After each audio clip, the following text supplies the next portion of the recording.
الركن والمقام والسجود والقيام والشريعة والأحكام والحجة والبرهان والمحبة والعرفان والحق والبيان والكتاب والقرآن سيدنا ونبينا النبي العربي الهاشمي المطلبي التهامي سيدنا مولانا أبي القاسم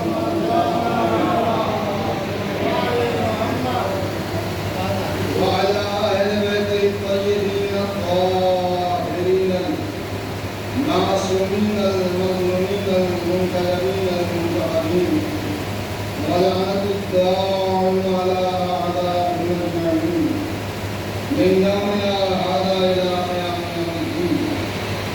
أما بعد فقد قال الله تعالى وتبارك في القرآن الحكيم واتقوا الصادقين وقولوا الحق. بسم الله الرحمن الرحيم. أفمن كان على بينة من ربه ويتلوه شاهدا منه ومن قبله كتاب موسى إماما ورحمة صلوات محمد.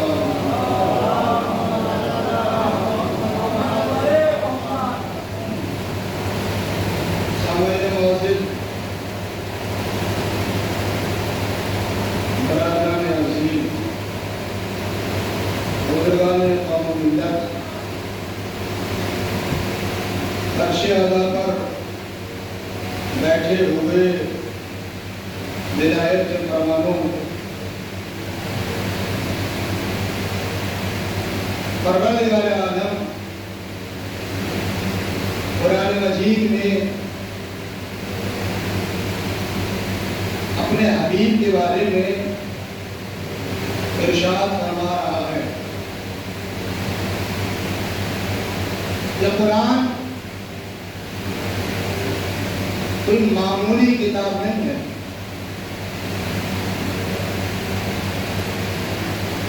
یہ قرآن ایک جامع اور محکم معجزہ ہے. اور یہ قرآن عام کتابوں کی طرح کتاب نہیں ہے. اس لیے کہ عام کتاب اور ہوتی ہے، قرآن اور ہے. جب عام کتاب لکھی جاتی ہے تو اس کے لکھنے کے بعد مشاہدے میں یہ آتا ہے اور دیکھنے میں یہ آتا ہے کہ جو کتاب تالیف ہوئی ہے، تصدیق ہوئی ہے، رائٹر نے لکھی ہے، اس کے اندر کچھ نہ کچھ خامیاں ہیں. کہیں اس کی فصاحت میں گڑبڑ ہے، کہیں بلاغت میں گڑبڑ ہے، اور کہیں اس کے الفاظ اور کہیں اس کے جملے درست نہیں ہیں، کہیں اس کا مفہوم درست نہیں ہے، کہیں اس کا مقدمہ صحیح نہیں ہے، کہیں اس کے لکھنے میں غلطیاں ہو گئی ہیں. یہ دنیا کی کتاب ہے. اللہ ہر قرآن مجید وہ کتاب ہے جس کے نہ حرف میں گڑبڑ ہے نہ آیت میں گڑبڑ ہے. اس لیے کہ یہ وہ کتاب ہے کہ جس کے اندر عیب کرنے کی گنجائش اور ریب کی گنجائش ہی نہیں ہے. ریب کی گنجائش ہے ہی نہیں. یہ کتاب شامل کتاب ہے. یہ کتاب رسول اسلام کے لیے پروردگار عالم کا مقدس تحفہ ہے. اور میرے سامنے ماشاءاللہ سے سارے لوگ ولایت کے فرمانے بیٹھے ہوئے ہیں. اور ماشاءاللہ سے ابھی بہت بہترین کلام پیش کیا اور ماشاءاللہ سے شاعری کے شوقین ہیں. اس لیے کہ میں کوئی ذاکر یا کوئی عالم نہیں ہوں یا بہت بڑا خطیب نہیں ہوں کہ میں اپنی خطابت کے جادو سے یا اپنے ذاکر جو الفاظ کی چاشنی پیش کرتا ہے وہ پیش کرنے کے بعد لوگوں کے دل جیتوں. میں تو صرف اتنا کہتا ہوں، شاعری مرنا بیٹھا ہوا، میں تو صرف اتنا کہتا ہوں کہ وہ باب شہر علم ہے اور میں فقیر ہوں. وہ باب شہر علم ہے کوزے میں کیسے لاؤں سمندر کے وہ صفات، وہ واقع شہر علم ہے اور میں فقیر ہوں، کوزے میں کیسے لاؤں سمندر کے وہ صفات۔ اس لیے کہ آپ دیکھیں قرآن مجید کے حوالے سے، اور آپ یہ بات کے احادیث اور روایت اور منیزیں سنتے رہتے ہیں اور اس میں پتہ چلتا رہتا ہے کہ قرآن مجید قرآن میں ہے کیا؟ قرآن مجید کو پڑھنا ثواب ہے نا؟ پڑھنا ثواب ہے، قرآن مجید کو پڑھنا ثواب ہے، قرآن مجید کا دیکھنا ثواب ہے، قرآن مجید کا سننا ثواب ہے، قرآن مجید کا لکھنا ثواب ہے، ثواب ہے، ثواب ہے، ثواب ہے، قرآن کا سوچنا ثواب ہے، قرآن کا پڑھنا بھی ثواب، قرآن کا سننا بھی ثواب، قرآن کا لکھنا بھی ثواب، قرآن کا دیکھنا بھی ثواب۔ اسی طرح علی ہے، علی کا ذکر کرنا بھی ثواب، علی کا نام سننا بھی ثواب، علی کا نام لکھنا بھی ثواب، علی کا نام سننا بھی ثواب۔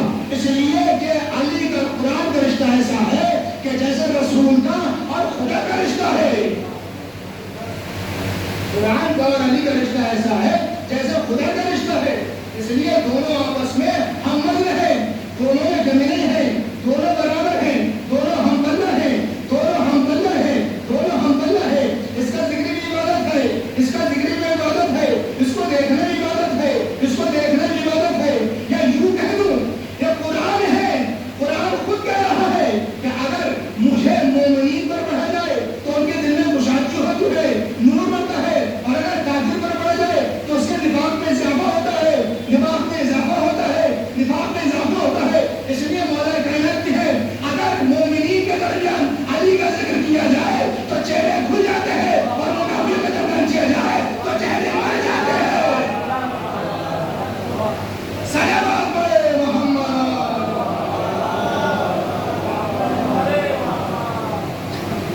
چہرے مرجھا جاتے ہیں جب منافق کے درمیان پڑھا جاتا ہے قرآن مجید کو، تو اس کے نفاق میں اضافہ ہوتا ہے، اور جو مومن کے سامنے پڑھا جاتا ہے تو اس کے ایمان میں تازگی آتی ہے، اس کا دل کشادہ ہو جاتا ہے، اس کا دل نورانی ہو جاتا ہے۔ اس لیے علی کا ذکر ہے، علی کا ذکر اگر مومنین کے درمیان پڑھا جائے، مومنین کے درمیان کیا جائے تو ان کے چہرے خوش ہو جاتے ہیں، کھل جاتے ہیں، اور اگر منافق کے سامنے لیا جائے تو ان کے چہرے مرجھا جاتے ہیں، مرجھا جاتے ہیں۔ اور علی کا رشتہ کیسا ہے؟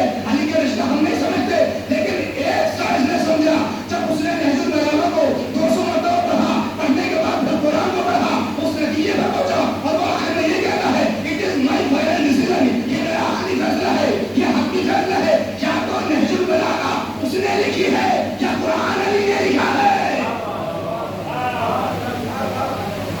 صلوات پڑھے محمد۔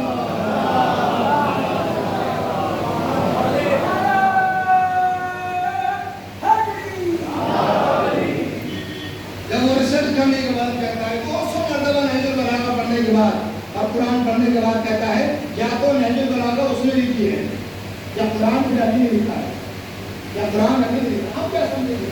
ہم نے تو قرآن کو پسند کر دیا، لیکن وہ سمجھ رہا ہے، وہ کتنے مرتبہ قرآن کو پڑھ رہا ہے، وہ میں نے آوشکار کر رہا ہے قرآن پڑھ کر نہج البلاغہ سے پڑھ کر رہا ہے نا، لیکن ایک بات ہے کہ قرآن کے حوالے سے قرآن کو سمجھنا اور صحیح طریقے سے سمجھنا، قرآن کو سمجھنا اور صحیح طریقے سے سمجھنا، یا تو وارثان قرآن نے سمجھا، قرآن کو سمجھے یا پھر صحیح طریقے سے سمجھے، یا تو وارثان قرآن سمجھے یا وہ سمجھے جس کے دل میں علی کی محبت ہے۔ نہیں اگر اتنی خاموشی سنیں گے تو پھر مجلس ہو گئی، اتنی خاموشی سنیں گے تو مجلس ہو گئی۔ صلوات پڑھے محمد و آل محمد پر۔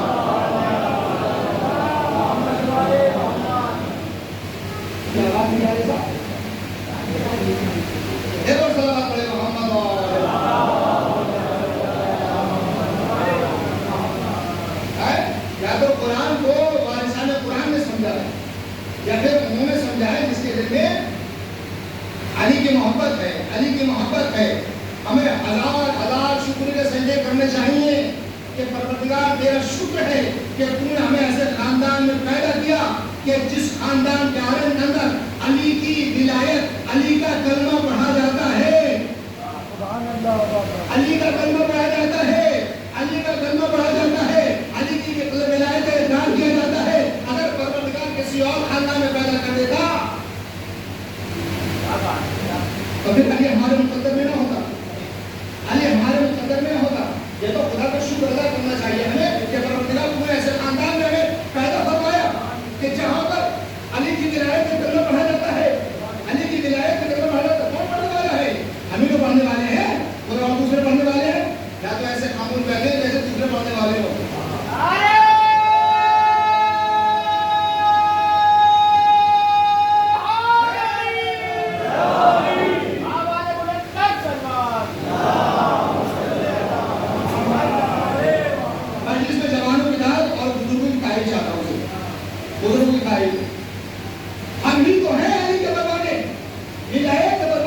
ان کی کیا حیثیت ہے؟ کیا نہیں مٹا سکتے اس قوم کو، کیا نہیں مٹا سکتے؟ یہ مٹھی بھر قوم، یہ تھوڑے سے لوگ، یہ ڈرتے نہیں ہیں، کیوں نہیں مٹا سکے؟ یہ اس لیے نہیں مٹا سکے، یہ کسی بڑی بکال کی ماں کی دعا نہیں ہے، یہ حسین کی ماں کی دعا ہے۔ صلوات پڑھے محمد۔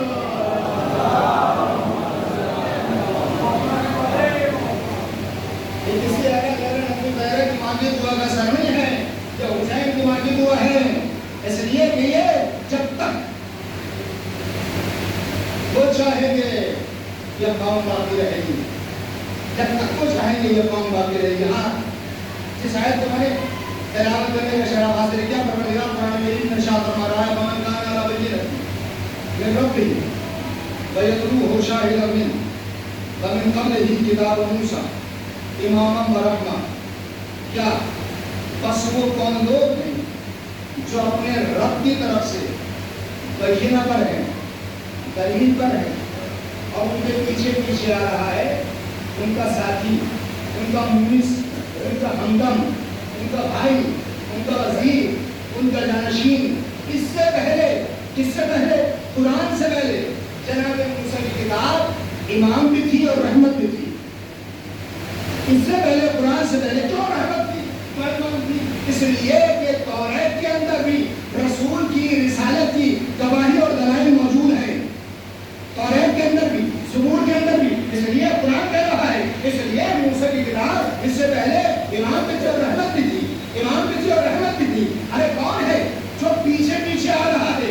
کون ہے جو پیچھے پیچھے آ رہا ہے؟ کون ہے جو پیچھے پیچھے آ رہا ہے؟ وہ زمانہ یاد آ گیا جب رسول اسلام گھر سے نکلا کرتے تھے تو مکے کے ناجائز باپ کی ناجائز اولادیں رسول کو ستایا کرتے تھے، رسول کو پتھر مارا کرتے تھے، رسول کو تانہ کشے دیا کرتے تھے، رسول کو جادوگر کہا کرتے تھے، رسول کو ساحر کہا کرتے تھے، اور اس عالم میں رسول گھر میں آیا کرتے تھے کہ جسم سے خون ٹپکتا ہوتا تھا۔ جب گھر میں آیا کرتے تھے اپنے چچا کو بتایا کرتے تھے، چچا کہا مجھے مکے کے بچوں نے مارا ہے، پتھر مارے ہیں، کوئی پتھر مار رہا ہے، کوئی کچھ مار رہا ہے۔ جناب ابو طالب اٹھتے تھے اور مکے کے گھروں میں جایا کرتے تھے، تقل بات کیا، کون؟ کہا میں ابو طالب، باہر نکل کر رہا ہے، کیا معاملہ ہے؟ جناب ابو طالب نے سارا واقعہ بیان کیا، کہا کہ تمہارے بچوں نے میرے بھتیجے کو مارا ہے، ذرا سمجھا کے رکھو، میرے بھتیجے پر انگلی نہ اٹھائے، میرے بھتیجے کو پریشان نہ کرے۔ تو آواز آئی ابو طالب یہ بچوں کا معاملہ ہے، بچوں کو چھوڑ دیجیے، بڑے اس میں دخل اندازی نہ کریں، بڑے دخل اندازی نہ کریں۔ جناب ابو طالب خاموش ہو گئے، کچھ نہیں بولے، گھر پہ آ گئے۔ اب جب گھر پہ آ گئے ہیں، اب دوسرے دن کو جب جناب رسول اسلام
معاملہ ہے. بچے جانے بڑوں کو اس میں انوالو نہیں ہونا چاہیے. اگر بڑے انوالو ہوں گے اس کے اندر تو معاملہ بہت لمبا جائے گا. پیچھے آ رہا ہے ان کا ساتھی, ان کا گواہ, ان کا ہمدم, ان کا مونس, ان کا جانشین, ان کا جانشین پیچھے آ رہا ہے. یہاں پر پروردگار عالم نے دو لفظ استعمال کیے, ایک من ربہ اور ایک من محمد. ایک اللہ کی طرف سے اور ایک محمد کی طرف سے. ایک اللہ کی طرف سے اور ایک محمد کی طرف سے, دونوں کے لیے لفظ من کا استعمال ہوا. جو عربی گرامر سے واقع ہو وہ جانتے ہیں کہ عربی میں ایک حرف کے اور ایک لفظ کے کتنے معنی ہیں, کتنے معنی ہیں. آپ اٹھا کر دیکھیے تلوار کے لیے کتنے الفاظ وضع ہوئے ہیں, اور گھوڑے کے لیے کتنے الفاظ وضع ہوئے ہیں, اور دوسری چیزوں کے لیے کتنے معنی وضع ہوئے ہیں. یہ عربی گرامر ہے. عربی میں جب ایک چیز بیان کریں گے اس کا 1000 معنی نکل کر آتے ہیں. یہ لفظ من ہے جو استعمال ہوا ہے, من ربہ اور من محمد. ایک اللہ کی طرف سے اور ایک محمد کی طرف سے, ایک اللہ کی طرف سے اور ایک محمد کی طرف سے. کیوں؟ کس لیے؟ رسول کی رسالت کی گواہی دینے کے لیے. رسول کی رسالت کی گواہی دینے کے لیے ایک اللہ کی طرف سے اور ایک محمد کی طرف سے. جو اللہ کی طرف سے ہے اسے قرآن کہتے ہیں, اور جو محمد کی طرف سے ہے اسے علی کہتے ہیں. صلوات پڑھے محمد.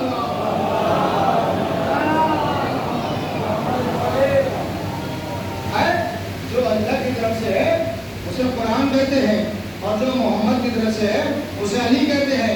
یہ لفظ من ہے اپنے اندر کتنے معنی سموئے ہوئے ہیں, اور اتنے معنی سمائے ہوئے ہیں کہ ہم اس کا اندازہ نہیں لگا سکتے, ہم اس کو شمار نہیں کر سکتے. ہم تو صرف اتنا کہتے ہیں کہ اگر دنیا اس لفظ من کو سمجھ لیتی تو پھر یوں مناتی نہ پھرتی. اگر اس لفظ من کو سمجھ لیتی تو پھر حسین منی کو سمجھ لیتی. اگر اس من کو سمجھ لیتی تو حسن منی کو سمجھ لیتی. اگر اس من کو سمجھ لیتی تو فاطمہ تو بذات منی کو سمجھ لیتی. اگر اس من کو سمجھ لیتی تو سلمان و منہ کو سمجھ لیتی. لیکن دنیا من کو نہ سمجھ پائی, اور جب من کو نہ سمجھ پائی تو اختلاف بازیاں, جھگڑے, تفرقہ بازی پیدا ہو گئی.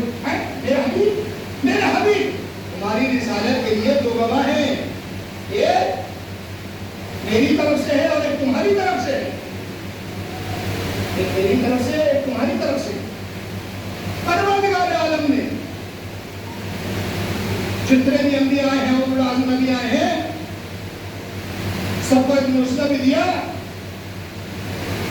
اور ایک جانشین بھی دیا. جناب موسیٰ آئے, ان کو معجزے کے طور پر توریت دی, اور جانشینی کے طور پر جناب ہارون دیے. اور جب جناب ہارون میں انتقال ہو گیا تو بات آ گئے جناب موسیٰ کی زندگی میں ہی, تو پھر جناب یوشع بن نون کو ان کا وزیر بنایا, ہے نا. جناب عیسیٰ کا زمانہ آیا, جناب عیسیٰ کو پروردگار عالم نے انجیل دی اور ان کا وزیر بنایا. کس کو؟ شمعون کو. اب جب رسول کا زمانہ آیا تو پروردگار عالم نے کہا میرے حبیب یہ عرب کے بدو, یہ عرب کے جاہل ہیں, یہ موسیٰ کا زمانہ نہیں ہے, یہ عیسیٰ کا زمانہ نہیں ہے, یہاں پر جادوگر و زمانہ نہیں پڑا ہے, یہاں پر حکمت طبیب و زمانہ نہیں پڑا ہے. یہ عرب کے بدو ہیں, یہ عرب کے جاہل ہیں, ان کے پاس عقل ناقی کوئی چیز نہیں ہے الا بنی ہاشم کے. ان کے پاس عقل ناقی کوئی چیز نہیں ہے سوائے بنی ہاشم. اے میرے حبیب جب ان سے مقابلہ ہو تو گھبرانا نہیں. یہ موسیٰ کا دور نہیں ہے, یہ عیسیٰ کا دور نہیں ہے. جب ان سے مقابلہ ہو تو گھبرانا نہیں. ان سے دو ہی کام آتے ہیں, یا تو عربی میں اشعار پڑھنے آتے ہیں, صلوات علی محمد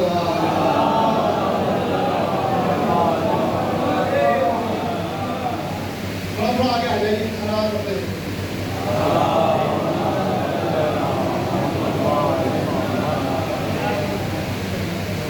آپ لوگ کے اندر آئیے کے اندر بھی چل جائے آپ کے اندر آ جائے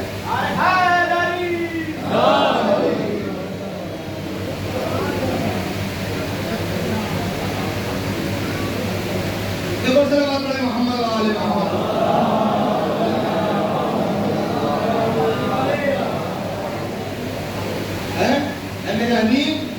امیر حنیف یہ موسیٰ کا زمانہ نہیں ہے، یہ موسیٰ کا دور نہیں ہے، یہ عرب کے بدو ہیں، یہ عرب کے جاہل ہیں، ان سے صرف دو کام آتے ہیں، ان اپنی فساد و بلاغت پہ بڑا ناز ہے، ان کو اپنی گرامر پہ بڑا ناز ہے، ان سے صرف دو کام آتے ہیں، یا تو تلوار چلانی آتی ہے یا عربی اشعار پڑھنے آتے ہیں۔ تاریخ گواہ ہے کہ ایک ایک گھوڑے پر 40 سال جنگیں ہوئی ہیں، یہ عرب کے بدو ہیں، انسانوں کا خون بہایا جا رہا ہے گھوڑے کی بنا پر، یہ عرب کے بدو ہیں، یہ عرب کے جاہل ہیں۔ اے میرے حبیب گھبرانا نہیں، جب ان سے مقابلہ ہو تو گھبرانا نہیں، گھبرانا نہیں، اس لیے کہ یہ موسیٰ کا دور نہیں ہے، یہ عیسیٰ کا دور نہیں ہے۔ اے میرے حبیب گھبرانا نہیں، گھبرانا نہیں، جب بھی عرب کے بدو تم سے اشعار پڑھ کے مقابلہ کرے تو قرآن پیش کر دینا، اور جب بھی تلوار سے مقابلہ کرے تو حیدر کرار کو پیش کر دینا۔ صلوات علی محمد۔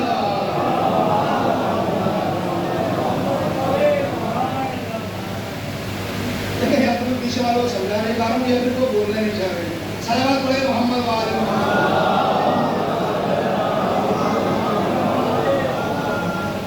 اتنا تو ہونا چاہیے کہ پیچھے والے ساتھ ہلاتے کریں کم سے کم، یا محنت کر رہے ہیں سر ہاں ٹھیک ہے یا نہیں ٹھیک ہے، ٹھیک ہے بھائی یا ہاتھ اٹھا دیں یا سر ہلاتے اس کو کریں۔ دیکھو صلوات علی محمد وآل محمد۔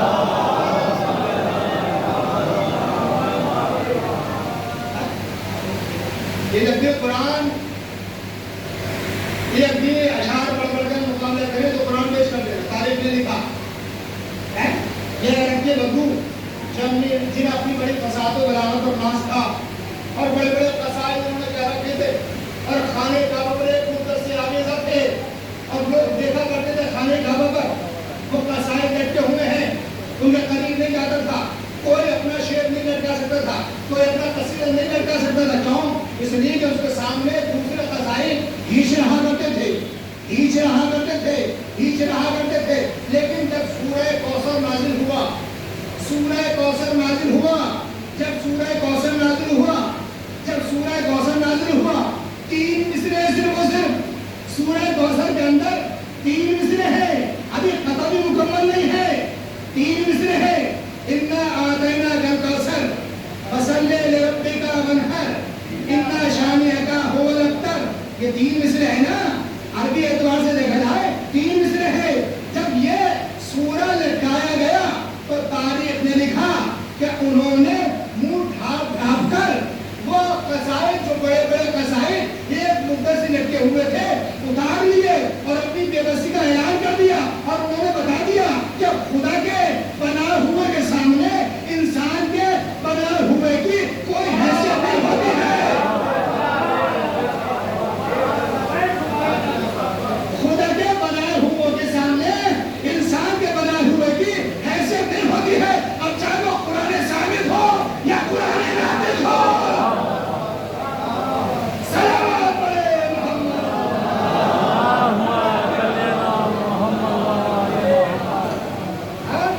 اپنی بے بسی کا اعلان کر دیا انہوں نے، یہ ہے قرآن مجید، یہ ہے قرآن جو رسول کی رسالت کی گواہی دینے کے لیے آیا، رسول کی رسالت کی گواہی دینے کے لیے قرآن آیا ہے۔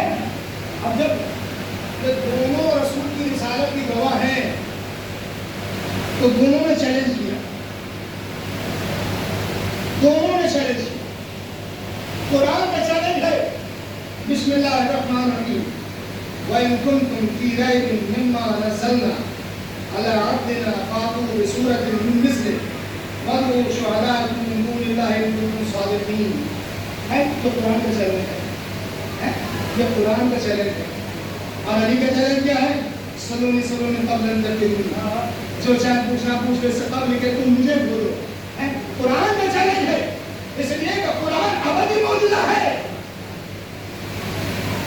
قرآن رسول اسلام کا ابدی معجزہ ہے، قیامت تک باقی رہنے والے معجزے کا نام ہے قرآن۔ کہ قرآن قیامت تک رہے گا نا، جب قرآن قیامت تک باقی رہے گا تو آپ حساب سے بتائیے کیا قرآن کا چیلنج قیامت تک رہے گا یا نہیں رہے گا؟ رہے گا نہیں رہے گا؟ رہے گا، اور وہ ہر زمانے کے انسان کو چیلنج کرتا رہے گا، ہر صدی کے انسان کو چیلنج کرتا رہے گا۔ جو بھی قرآن پر انگلی اٹھائے گا، حرف اٹھائے گا، قرآن چیلنج کرے گا۔ جملہ دے رہا ہوں، قرآن چیلنج کرے گا۔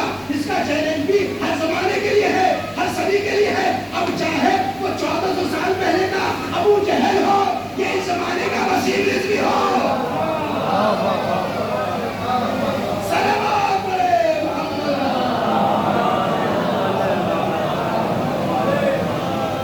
ہاں، قرآن چیلنج کر رہا ہے، چاہے وہ 1400 سال پہلے کا ابو جہل ہو، یہ دور کا وسیم رضوی ہو۔ قرآن ہر ایک زمانے کے لیے چیلنج ہے، ہر ایک فرد کے لیے چیلنج ہے۔ اور اسی طرح مولا کائنات کے چیلنج بھی ہر زمانے کے لیے ہے، صرف یہ نہیں ہے تو اس زمانے کے لیے چیلنج ہے، نہیں، ہر زمانے کے لیے چیلنج ہے، ہر زمانے کے لیے چیلنج ہے۔ ادھر جب رسول کی رسالت میں تو آتا اور انہوں نے چیلنج کر دیا، اور قرآن بھی آئے گا لستا مرسلا، اے میرے حبیب کافر تو تجھے رسول مانتے ہی نہیں ہے، وہ کہتے ہیں تو رسول ہو ہی نہیں۔ کافر کیا کہہ رہے ہیں؟ تم رسول ہو ہی نہیں۔ رسول کیا کہہ رہے ہیں؟ اللہ کہہ رہے ہیں، کافر کہتے ہیں کہ محمد رسول، محمد کچھ نہیں ہے سوائے رسول کے، محمد کچھ نہیں ہے سوائے رسول کے۔ کافر کیا کہہ رہے ہیں؟ تم رسول ہو ہی نہیں۔ محمد کہہ رہے ہیں کہ محمد تو سوائے رسول کے کچھ ہے ہی نہیں، سوائے رسول کے کچھ ہے ہی نہیں۔ کافر کہہ رہے ہیں تم رسول ہو ہی نہیں، محمد کہہ رہے ہیں کہ سوائے رسول کے کچھ ہے ہی نہیں، محمد سوائے رسول کے کچھ نہیں ہے۔ ارے جو رسول کی رسالت پہ شک کرے وہ کافر ہوتا ہے، اور جسے اپنی رسالت پہ یقین ہوتا ہے وہ محمد ہوتا ہے، رسول ہوتا ہے۔ جو رسول کی رسالت میں شک کر رہا ہے وہ کافر ہے، وہ کافر ہے۔ قرآن کہہ رہا ہے وہ کافر ہے، چاہے وہ ایک لمحے کے لیے شک کرے یا پوری زندگی شک میں گزر جائے، وہ کافر ہوتا ہے۔ رسول کی رسالت پر شک کر رہا ہے نا، رسول کا مطلب ہے کہ نہیں تم رسول ہو نہیں۔ جب چیلنج دیکھا کہ ان کا کہ رسول کی رسالت پر انکار کر رہے ہیں کہ رسول تم رسول ہو نہیں تو اللہ کے یقین ہو۔ کچھ لوگ آنے کے بعد کہا محمد اے عبداللہ کے یتیم، کیا تم واقعی میں سمجھتے ہو کہ میں رسول ہوں؟ رسول اسلام نے پھر آیت پڑھی، پروردگار قرآن میں کہہ رہا ہے کہ محمد رسول، محمد تو کچھ ہے ہی نہیں سوائے رسول کے، محمد تو کچھ ہے ہی نہیں سوائے رسول کے۔ انہوں نے کہا ٹھیک ہے، ہم آپ کو جب رسول مانیں گے، جب آپ ہمیں کوئی معجزہ دکھائیں گے۔ رسول نے کہا معجزہ دیکھنا ہے، ابھی اتنے معجزے تو دکھائے نہیں۔ تم نے کہا درخت کو بلا، درخت کو بلا دیا۔ تم نے کہا پہاڑ کو بلا، پہاڑ کو بلا دیا۔ تم نے کہا صوبے درخت کو ہرا بھرا کرو، تم نے ہرا بھرا کر دیا۔ تم نے کہا صوبے درخت کو ہرا بھرا کر کے پھل لے آؤ، تو پھل آ گئے۔ اب کون سا معجزہ دیکھنا ہے؟ اب کون سا معجزہ دیکھنا ہے؟ دیکھو سارے کافر مڑے ہونے کے بعد دیکھا کہ جنگل کی طرف جانور تیزی سے جا رہا ہے، تیزی سے جنگل کی طرف جا رہا ہے، اور سب یک زبان ہو کر کہنے لگے اے عبداللہ کے یتیم اے محمد، ہم تمہیں رسول تب مانیں گے جب تم اس جانور کو واپس بلا دو، واپس بلا دو۔ چونکہ ابھی رسول کو جانتے نہیں ہیں تو رسول کے پاس کیسی پاور ہوتی ہے؟ اور یہ بھی یہ سمجھتے ہیں کہ جو جنگل کی طرف جانور جا رہا ہے، اگر اس کو کوئی انسان آواز دیتا ہے تو جانور کی صفت یہ ہے کہ وہ اور تیز بھاگتا ہے نا؟ جنگل میں جانور جا رہا ہے، اگر آپ اس کو آواز دیں تو اور تیز بھاگے گا، جب واپس آ جائے گا نہیں، واپس نہیں آئے گا، تیز بھاگے گا۔ سب نے کیا کہا؟ ہم آپ کو رسول اس وقت مانیں گے کہ جب آپ اس جانور کو واپس بلا دیں گے۔ اگر واپس آ گیا تو ہاں ہم تو رسول مان لیں گے. رسول نے فرمایا جب بھی تم رسول نہیں مانو گے، تم اپنے کفر پر اڑے رہو گے، تم اپنی ضد پر اڑے رہو گے، تم جب بھی رسول نہیں ماننے کے ہو، پر بلائیے ہم مان لیں گے. رسول نے غلام کہاں بلائیے. ایک مرتبہ رسول اسلام اس کی طرف دیکھا، وہ جو جانور تیزی سے جا رہا تھا، آواز دی اے فلاں ابن فلاں، تجھے خدا کا رسول بلا رہا ہے، واپس آ. تاریخ نے لکھا وہ جانور جو جنگل کی طرف تیزی سے جا رہا تھا مڑا، رسول کے پاس آیا اور قدموں پہ بوسہ دینے کے بعد عربی زبان میں کہتا ہے السلام علیکم یا رسول اللہ.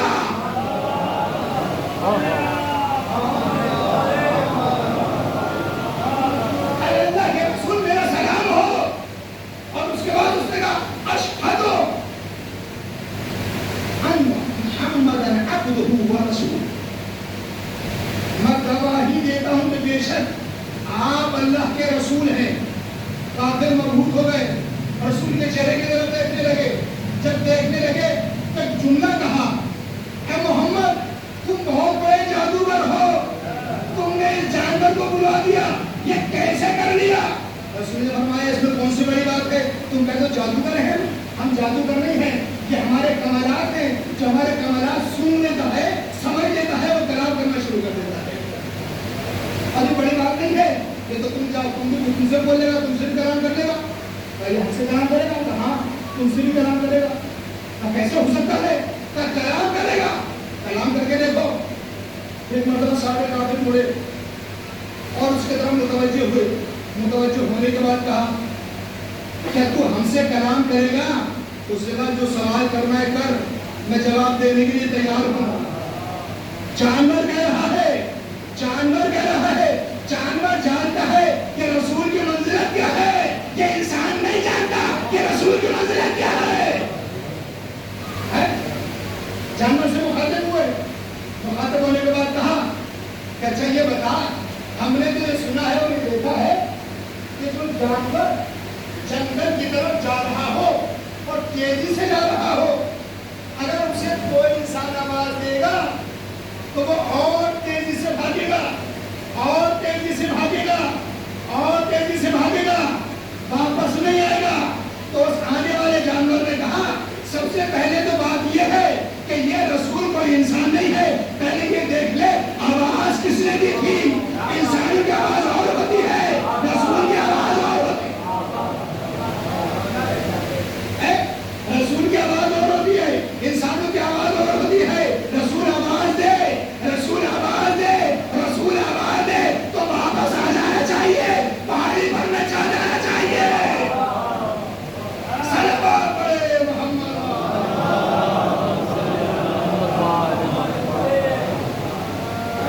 یہ جانور بتا رہا ہے کہ جب رسول آواز دے تو رسول کے پاس آ جانا چاہیے، بھاگنا نہیں چاہیے. اگر بھاگ گئے تو پھر زندگی جہنم ہے، زندگی ختم ہے.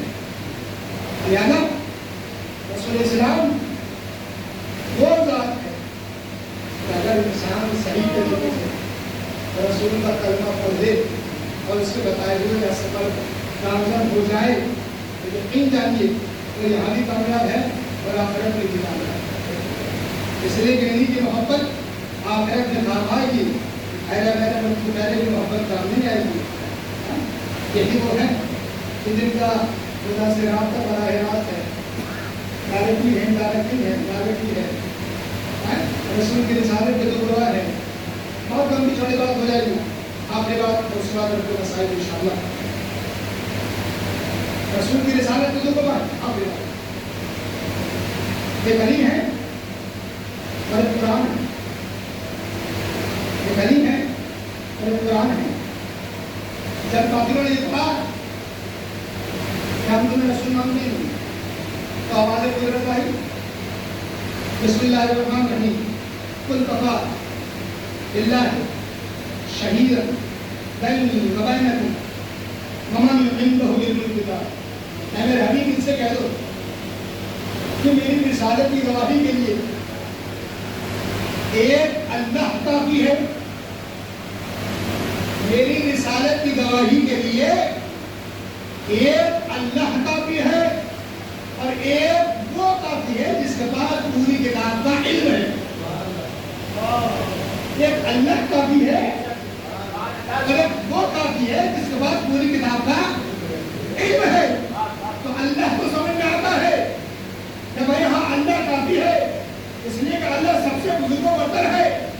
اللہ جس کی گواہی دیتے اس کے کیا کہنے اس کے بارے میں جاننا چاہتے ہیں، اس کی قسمت سمجھ جاتی ہے۔ لیکن وہ دوسرا کون ہے جس کے پاس پوری کتاب کا علم ہے؟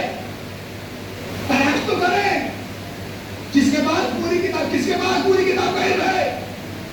تو ہم نے تاریخ کے فرق گردانی کی، ہمیں پتہ چلا جناب سلیمان کا زمانہ، ہم نے دیکھا کہ جناب سلیمان کا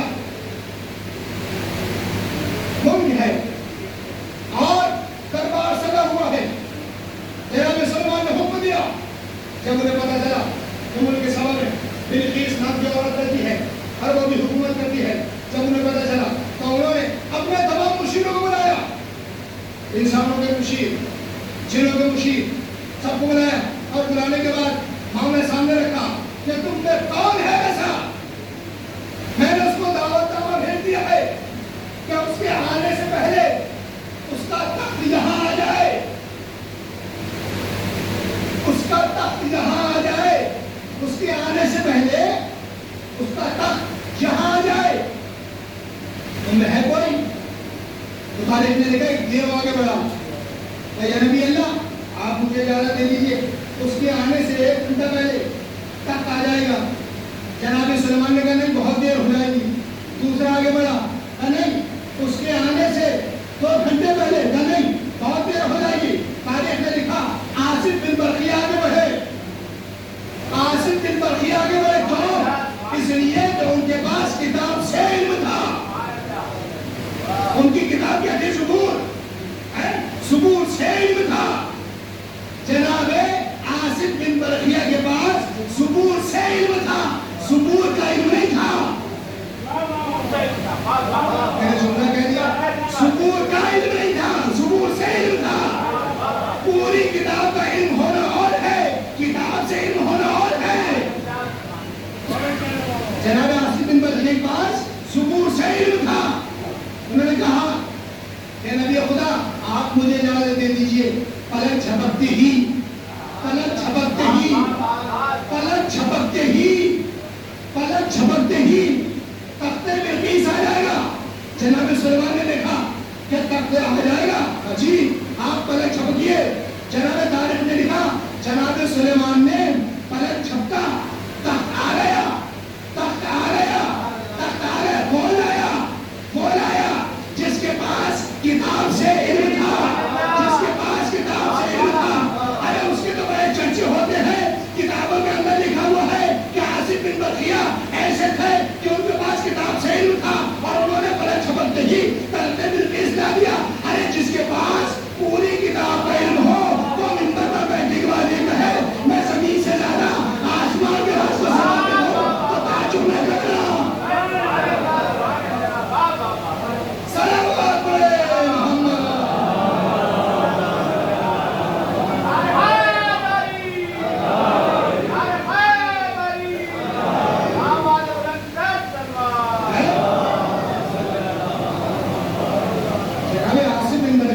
کتاب سے علم تھا۔ تاریخ بتاتی ہے آصف بن برقیہ سے پوچھے کتاب سے کون سا علم تھا؟ پر ثبور کے اندر ایک اسم اعظم ہے، ثبور کے اندر ایک اسم اعظم ہے، ایک اسم اعظم ہے۔ وہ اسم اعظم کیا ہے؟ کہ خدا کا نام ہے۔ کیا خدا کا نام ہے؟ کہ العلیو، میں اس کا ورد کرتا ہوں۔ یہ اس کے ورد کرنے کی اتنی قوت ہے کہ میں نے پلک جھپکتے ہی تخت بلقیس بنا دیا۔ ارے جو علی کا نام ورد کرنے کے بعد، علی کا نام زبان پر لانے کے بعد تخت بلقیس کو پلک جھپکتے ہی بنا دے، اور اگر علی ایک ہی وقت میں 40 جگہ کھانا کھا لے تو پھر تعجب کیسا؟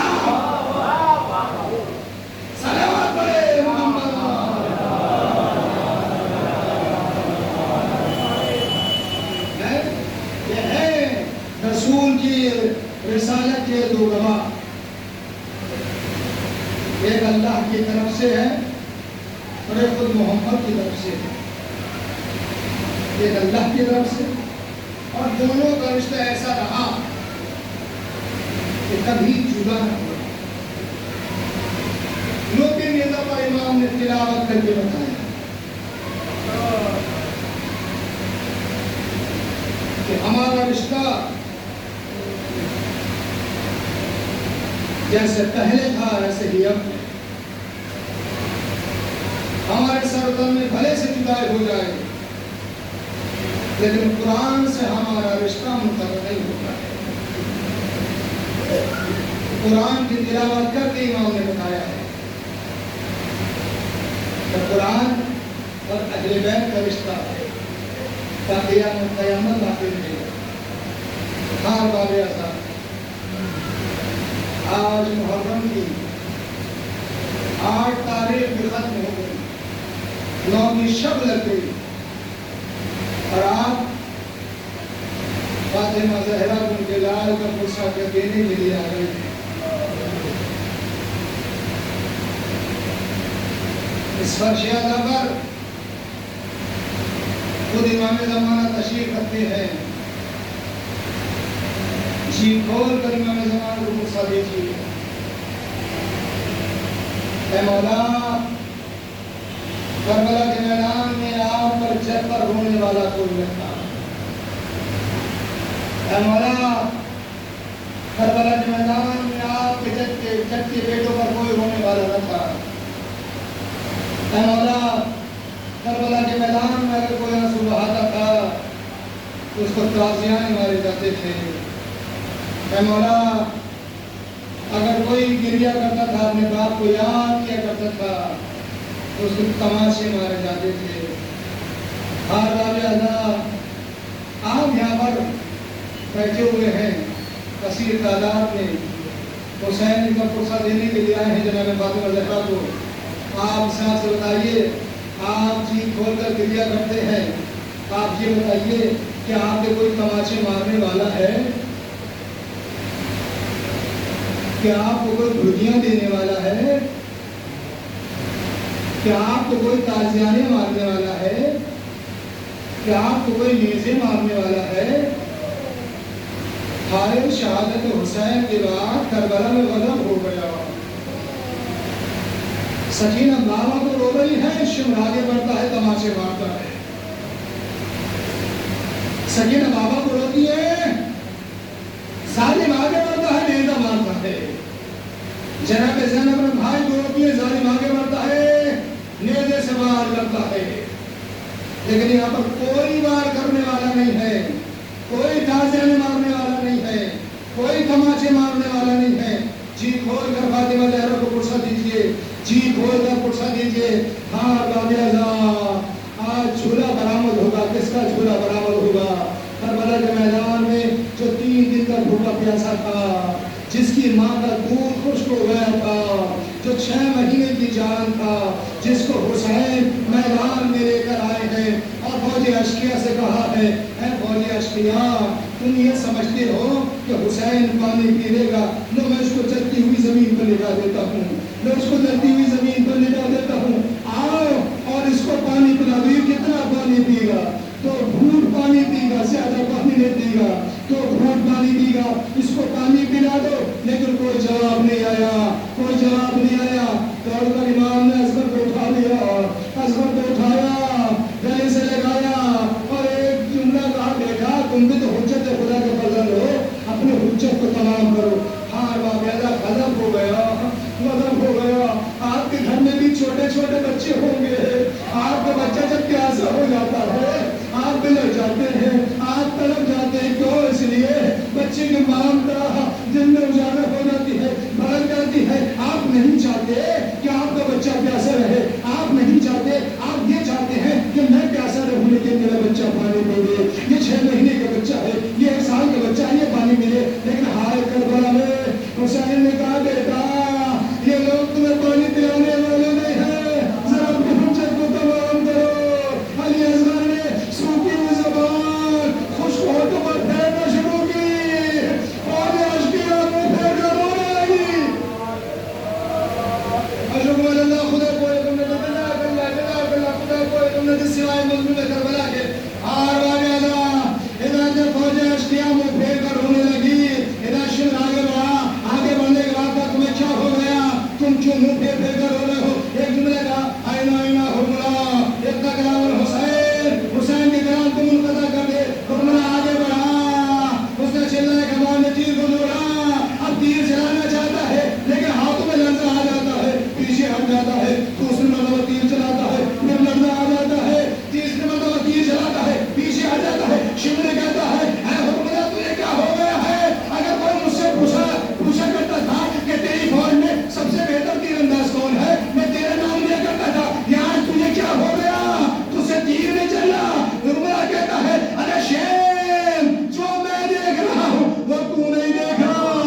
رجوع اللہ خدا کو رکھنا جس وائے مظلوم کربلا کے ہار باب ازا ادھر تیر چلا علی اصغر کا گلا چھدا امام کے بازو میں پیوست ہوا امام نے تیر کو نکالا علی اصغر کے خون کو چھندوں میں لیا اپنے چہرے پر میں لیا اب علی اصغر کا لاشا لے کر امام خیمے کی طرف جاتے ہیں ہار باب ازا خیمے کی طرف جاتے ہیں امام کبھی آگے بڑھتے ہیں کبھی پیچھے بڑھتے ہیں آپ روز عاشورہ اعمال کریں گے نا یہ عمل میں انجام دیں گے 7 مرتبہ آگے بڑھیں گے 7 مرتبہ پیچھے بڑھیں گے اور ہر بار یہ کہیں گے انا للہ و انا الیہ راجعون رضا بقضائہ تسلیما لامرہ یہ امام کے جملے ہیں امام اصغر کا لاشا ہاتھ میں لے کر کبھی آگے بڑھتے ہیں کبھی پیچھے ہٹتے ہیں آگے اس لیے سے بڑھتے ہیں کہ چلو میں خیمے میں جاؤں لیکن پھر پیچھے آ جاتے ہیں سوچتے ہیں خیمے میں کیا جواب دوں گا آخرکار حسین نے ہمت باندھ کر خیمے کی طرف بڑھے